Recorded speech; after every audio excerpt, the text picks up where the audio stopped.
Ito po yung may-ari ng bahay. Nagitulog lang po.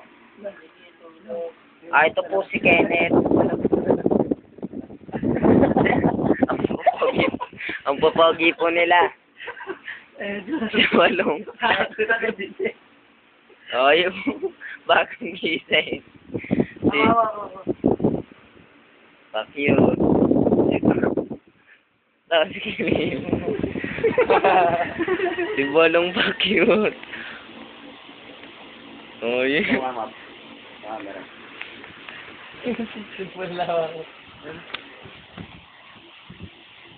Nice, Dad.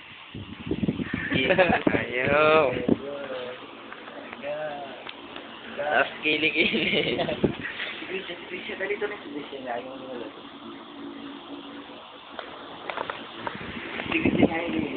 Po yung mga kagabitan. Ano to? Bernadas family.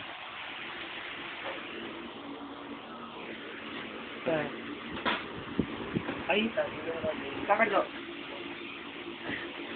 Hindi pala kayo ni George para medyo malaki. Wala sa. Ang laki.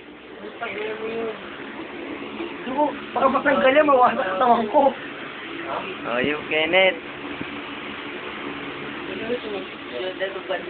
Ito, malaki dito, dalawa. May ano may ginawang bantay sa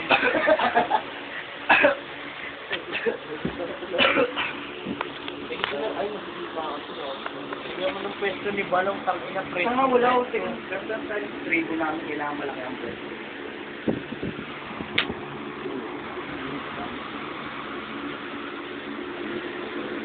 Wala. Siguro ako dito wala.